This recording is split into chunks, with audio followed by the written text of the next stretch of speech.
அனைவருக்கும் வணக்கம். இது சாரதி லா ஸ்டடீஸ். சாரதி லா ஸ்டடீஸில் பிஎஸ்சியில் அடுத்ததாக பார்க்கக்கூடிய அடிக்கடி உங்களுடைய கொஸ்டின் பேப்பரில் கேட்டுக்கிட்டே இருக்கக்கூடிய ஒரு கொஸ்டின் தான் இந்த பப்ளிக் அண்ட் ப்ரைவேட் டாக்குமெண்ட், பொது அல்லது தனி ஆவணங்கள். ஒரு சில நேரங்களில் ரெண்டுத்தையும் கம்பைல் பண்ணி கேட்பாங்க, ஒரு சில நேரங்களில் தனியாக கேட்பதற்குண்டான வாய்ப்புகளும் இருக்குது. பப்ளிக் டாக்குமெண்ட்டை பற்றி சொல்லுங்கள், ப்ரைவேட் டாக்குமெண்ட்டை பற்றி சொல்லுங்கள், ஆன்சியன் டாக்குமெண்ட்டை பற்றி சொல்லுங்கள் அப்படின்னு கேட்டுட்டாங்கன்னா நீங்கள் எழுதக்கூடிய ஆன்சர் இதுதான். நம்மளுடைய சாரதி லா ஸ்டடீஸில் ஒரு வாட்ஸ்அப் குரூப் ஒன்று ரன் ஆகிட்டு இருக்குது. இதில் என்னென்னு ஆசைப்பட்டீங்கன்னா அந்த நம்பருக்கு உங்களுடைய பெயர் மற்றும் ஊரை வாட்ஸ்அப் பண்ணுங்கள், நான் குழுவில் இணைச்சிடுறேன். உங்களுடைய சந்தேகங்களை தீர்க்கும் வண்ணமாகவும் நேரடி பயிற்சி வகுப்புகளுக்கும் இது உதவிகரமாக இருக்கும் நான் நம்புகிறேன். இந்த 2 லைனை படிக்கிறேன் பாருங்கள், உங்களுக்கு பப்ளிக் டாக்குமெண்ட்னா என்னன்றது தெரிய வந்துடும். பப்ளிக் டாக்குமெண்ட் தெரிஞ்சால் ப்ரைவேட் டாக்குமெண்ட்டும் தெரிஞ்ச மாதிரி தான். அதே போல் ஆன்சியன் டாக்குமெண்ட்டும் மிக அற்புதமாக புரியும், மிக மிக எளிமையான ஒரு டாப்பிக்கும் கூட. தெளிவாக நோட்ஸ் எடுத்துக்குங்க. அரசு அதிகாரி, கவர்மெண்ட் அஃபீஷியலில் இருக்கிறவங்க, பொது அலுவலகம் அதிகாரப்பூர்வமாக தயாரிக்கும் அல்லது பராமரிக்கும் ஆவணங்கள், இவை பொது நம்பிக்கைக்கு உரிய ஆவணங்களாக கருதப்படும். ஒரு சில டாக்குமெண்ட் பார்த்தீங்கன்னா கவர்மெண்ட் மட்டும்தான் தயாரிக்கும், மற்றவங்க தயாரித்தா அதுக்கு பேர் இல்லீகல்னு அப்படின்னு பேர். ஃபார் எக்ஸாம்பிள் பார்த்தீங்கன்னா முத்திரைத்தாள். முத்திரைத்தாளை பார்த்தீங்கன்னா ஒருத்தர் இல்லீகலாக தயாரித்து மாட்டிக்கிட்டு அதுக்கப்புறம் ஜெயிலில் போனாங்க, அது ஒரு பெரிய வழக்காக மாறிச்சு. ஸோ அரசாங்கம் தயாரிக்கக்கூடிய அந்த பேப்பரை வேறு யாருன்னா தயாரித்தாங்கன்னா அது அஃபென்ஸு. ரூபாய் நோட்டு மாதிரி நிறைய சொல்லிக்கிட்டு போய்கிட்டே இருக்கலாம். செக்ஷன் 74 பார்த்தீங்கன்னா இத்தனை பேப்பரை பார்த்தீங்கன்னா அரசாங்க பேப்பர்னு சொல்லுது, அதாவது பப்ளிக் டாக்குமெண்ட் சொல்லுது. கவர்மெண்ட் ஆர்டர், கவர்மெண்ட் பார்த்தீங்கன்னா ஆர்டர் போடும், ஜிஓன்னு சொல்லுவாங்க. இந்த மாதிரி இந்த நாள்லேருந்து இந்த விஷயம் எஃபெக்ட் ஆகுது, இந்த நிலத்தை நான் இந்த விஷயத்துக்காக நான் ஒப்படைக்கிறேன், இது ரோடாக இனி கருதப்படும் இப்படின்னு ஒரு ஜிஓ போட்டாங்கன்னா, இல்லைனா இத்தனை இந்த ஊழியர்களுக்கு இவ்வளோ அகவிலைப்படி கொடுக்குறேன், இந்த மாதிரி எல்லாமே ஜிஓவில் வரக்கூடிய விஷயங்கள்.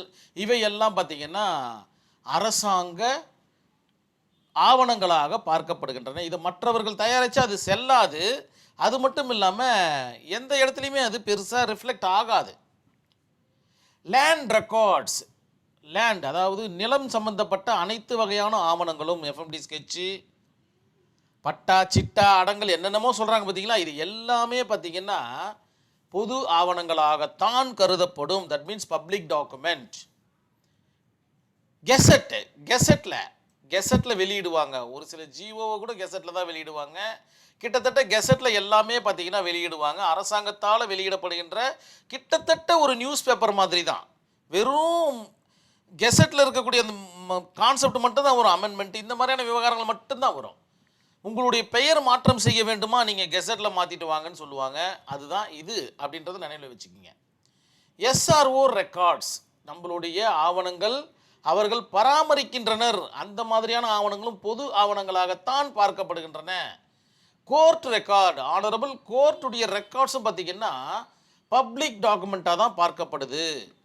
Notification, if any notification it's called public document. ஆனால் பப்ளிக் அஃபீஷியல்லேருந்து வந்திருக்கணுன்றது மட்டும்தான் ஒரு மேண்டட்டரியான ஒரு விஷயம். அதன் பிறகு பப்ளிக் ஆஃபீஸருடைய கஸ்டடியில் இருக்கக்கூடிய ஆவணங்கள் நோட் பண்ணிக்கிங்க. உங்களுடைய ஆன்சர்ஸில் இது இருக்கிற மாதிரி பார்த்துக்குங்க. இது எல்லாமே இருந்துச்சுன்னா சர்வ சாதாரணமாக 2 பக்கத்தை நீங்கள் எழுதிடலாம். பர்த் அண்ட் டெத் சர்டிஃபிகேட், இதெல்லாம் பார்த்தீங்கன்னா பப்ளிக் ஆஃபீஸர்ஸுடைய கஸ்டடியில் இருக்கக்கூடிய விஷயங்கள். மேரேஜ் சர்டிஃபிகேட் கேட்டவுடனே இஷ்யூ பண்ணுவாங்க, மேரேஜ் ஆனவுடனே இஷ்யூ பண்ணக்கூடிய விஷயங்கள்.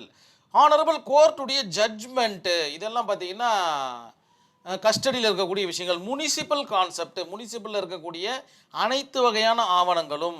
அதுக்கப்புறம் எஃப்ஐஆர், சார்ஜ் ஷீட், இதெல்லாம் பார்த்தீங்கன்னா காவல் நிலையத்திலையோ அல்லது ஆனரபிள் கோர்ட்லேயோ இருக்கக்கூடிய விவகாரங்கள். இது எல்லாமே பார்த்தீங்கன்னா பொது ஆவணங்களாகத்தான் பார்க்கப்படும் அப்படின்றத நினச்சிக்கிங்க. இந்த இடத்துல பார்த்தீங்கன்னா ரைட் டு இன்ஃபர்மேஷன் போட்டிருக்கேன். உங்களுக்கு பொது ஆவணங்கள் ஏதேனும் தேவைப்படும் பட்சத்தில் நீங்கள் அதை வாங்க உரிமை பெற்றவர் அப்படின்ற மாதிரி நினைவில் வச்சுக்கிங்க. எந்த ஆவணம் தேவையோ அந்த ஆவணத்தை சரியான கேள்வியை எழுப்பி நீங்கள் கேட்டிங்கன்னா கண்டிப்பாக அரசாங்கம் அதற்கு உரிய பதில் அளிக்கும் அப்படின்றதுல சிறிதளவும் ஐயம் இல்லை அப்படின்றத நினைவில் வச்சுக்கிங்க. ஆர்டிஐயும் இதில் இணைச்சி எழுதுகிற மாதிரி பார்த்துக்குங்க. செக்ஷன் 74 ஆஃப் பிஎஸ்சியை டிஃபைன் பண்ணி சொல்லுது வாட் இஸ் பப்ளிக் டாக்குமெண்ட். ஒரு சில பிரைவேட் டாக்குமெண்ட்டையும் பார்த்தீங்கன்னா உங்களுக்கு புரிய வந்துடும். ஸ்கூல் டிசி, ஸ்கூல்லேருந்து வழங்கக்கூடிய டிசி பார்த்தீங்கன்னா உங்களுடைய பிரைவேட் டாக்குமெண்ட்டாக மாறுது. மார்க் ஷீட்டு அரசாங்கம் தான் அச்சடிக்குது, நான் இல்லைன்னு, ஆனால் உங்ககிட்ட வந்ததுனால அது ப்ரைவேட் டாக்குமெண்ட்டாக மாறுது.